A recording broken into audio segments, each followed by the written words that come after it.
Hello, everyone, and welcome to Toku Portal Podcast. I am Ryan. With me is Decade, and today we're talking about Kishiryu Sentai Ryusoulger, episode 8.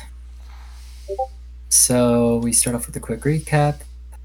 Fita explains that she stole and hid this energy core from Waizaru when she escaped, and that the Kishiryu will become more powerful if they eat it. They sneak past some grunts, but of course Waizaru finds them. The sisters go to get the core while the Rangers fight. And once again, we get some fun out of suit fighting uh, before they transform. And then Waizuru says his catchphrase and confuses them. And then we get the opening. Thoughts? uh, so you weren't here last time to talk about the episode, but Waizaru is like a throwback to Wizard, right? Uh, Kinda. He's kinda also like a Lupin sort of spin off with his flashiness, but yeah, it could be either or. Uh, so I have a confusion with this episode, right? So we later find out that Fita, right, is captured and like Waizaru is posing as her. But here they're both in the same place. So what happened? Um, it actually wasn't him. It was a grunt disguised as him Oh, because it was just a when grunt. yeah, when they're Okay. disguised, they can like talk like him as well. It's not just their appearance, Okay. which is kind of weird, but yeah. Okay, so it wasn't the real Waizaru or whatever his name is. Okay. Uh then go on. Okay. Um. So yeah, he Wizard uses his grunts as shields, and like I just mentioned, he can disguise them as himself. Then the sisters return with the core. Cardina is impatient and wants the Kishiryu to eat it immediately. And her reason is that they can save the Minosaur host quickly. Of course, she's kind of suspicious. Ui's dad starts singing the song that the host of the Minosaur sings and annoys Fita. Apparently, she's allergic to bad singing. Uh, yeah, any thoughts? Like when she points says like, "Oh, the host is that one-hit wonder guy." I thought back to my thoughts on last episode and went, "Yeah, I also thought it was him for 2 seconds before realizing like, no, it's probably not him because the monster was just attacking that stage." Uh, but I guess I can see how they wanted to like trick the audience here.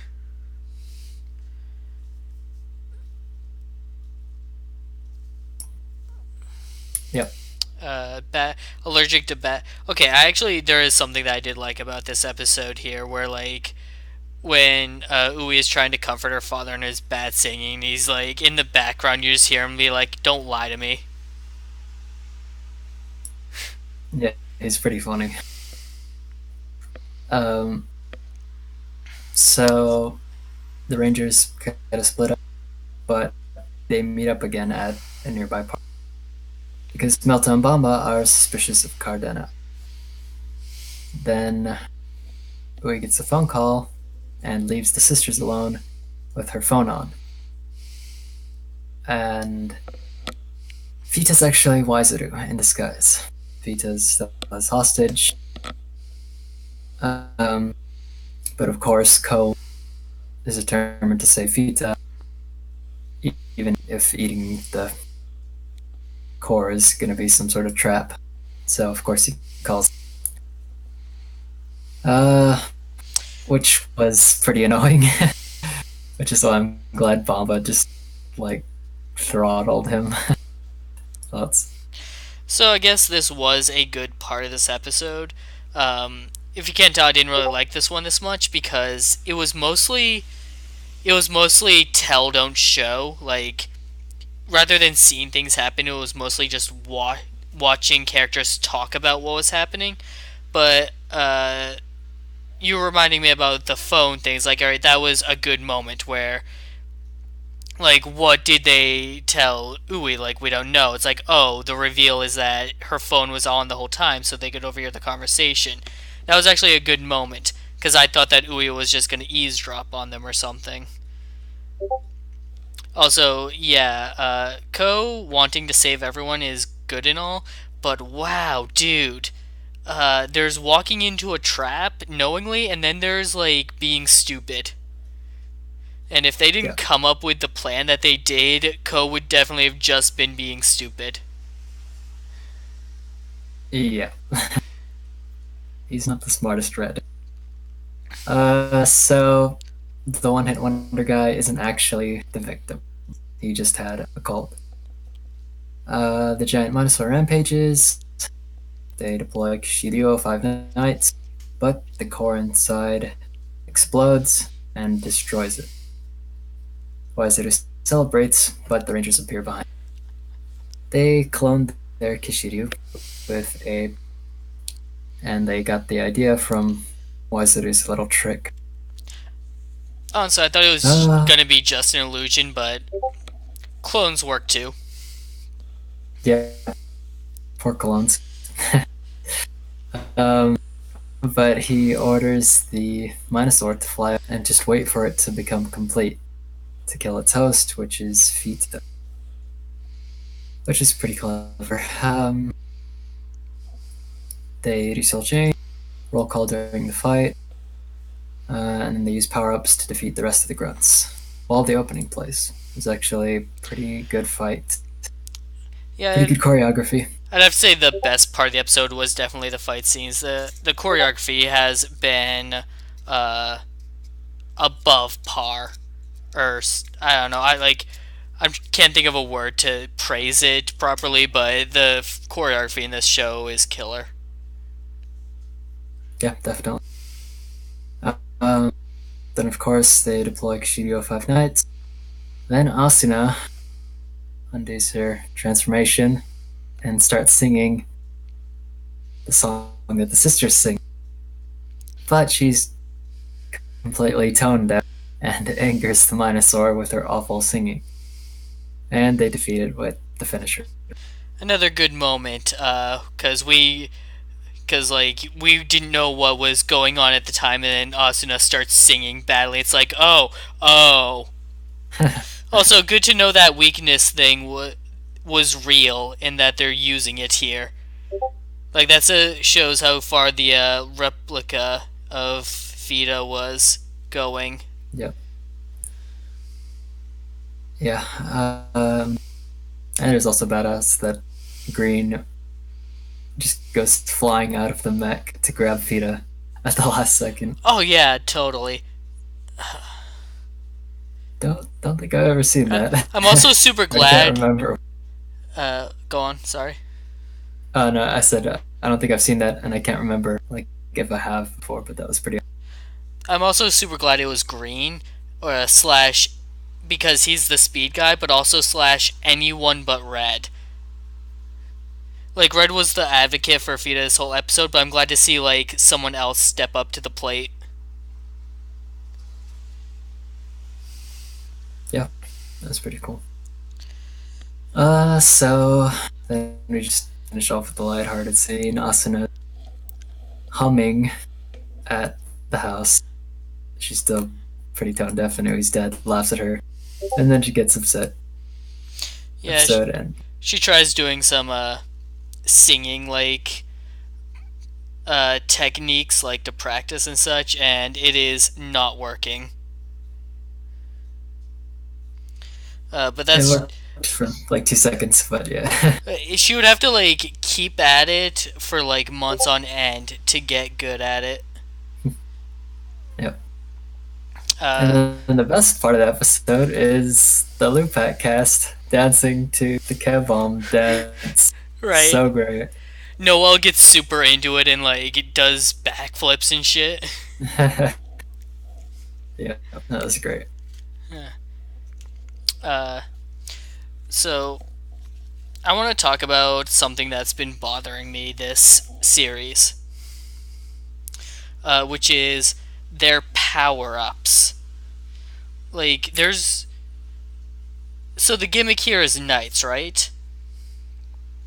But then I don't feel like their power ups really reflect that, if that makes sense.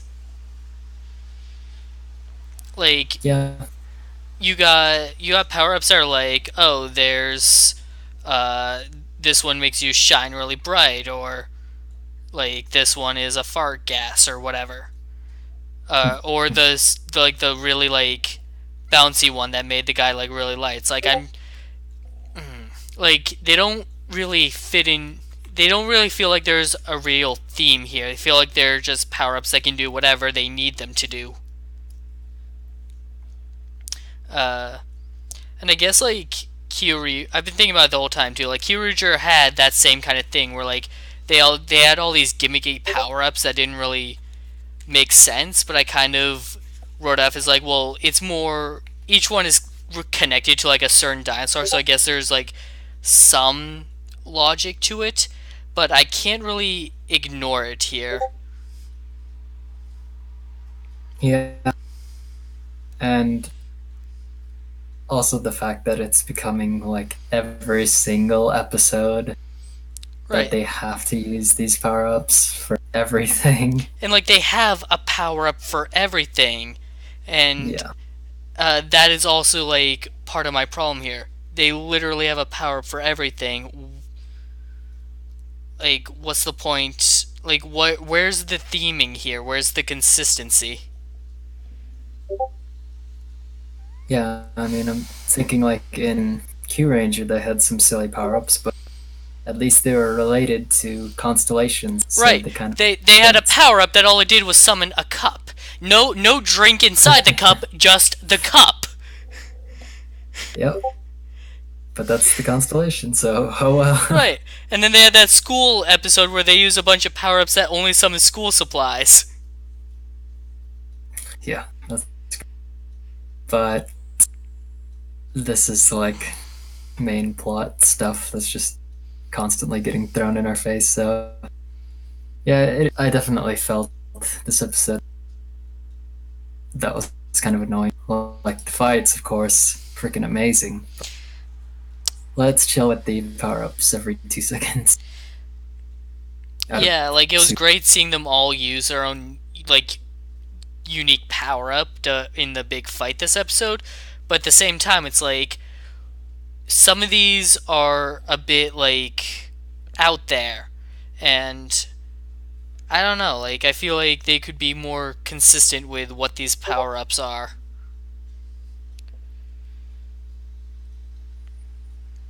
Like you got like a speed one, I could understand like the light one is like, all right, you're shining off of the armor and stuff, but then you have the balloon one, and where does that come in? Maybe I'm just being picky, but it's something that's like been bothering me. I've definitely the same, but maybe they'll tone it down soon. Hopefully. Yeah, once they get the toy sales out of the way. Yeah, we'll see. But yeah, that's it for the episode. Yeah, I figured this was going to be a short podcast. It I was so much dialogue. You're right. It was just like nonstop talking. like it was really just tell don't show. Like we barely saw anything happen. We're mostly just told what was happening, and overall this was not a particularly good episode, which is a shame because it had a really good premise of, hey, the girl that they saved was actually like a decoy that is now trying to trick them. I would have loved to have seen them carry that a bit more than we got here. Like maybe Cardina didn't know that her sister was a fake. Maybe she also believed in like the trap was real or something like that. Maybe like more of them like get into a big argument over Melto like being suspicious of her. Oh well. Yeah, that whole uh, it's just the payoff wasn't really deserved. I felt like Bomba gives Ko a fist bump, and it's like, okay, we just used a power up. It wasn't that special,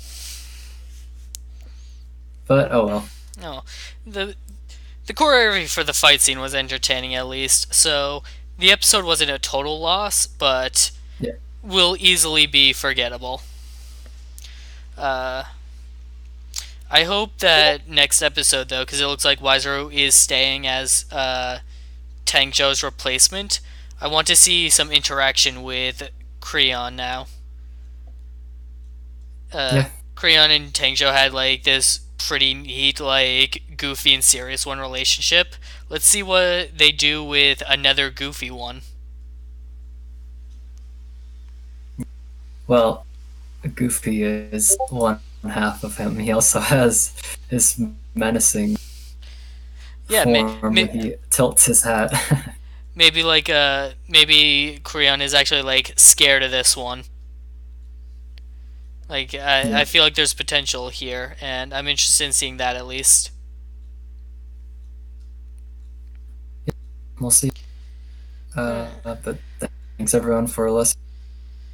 See you next time. yeah, thanks for joining us today, everybody. We'll be back tomorrow for Zio. Does not seem like we might be back for Beast Morphers. The show might be on hiatus right now. I'll have to double check to confirm, but see you next time.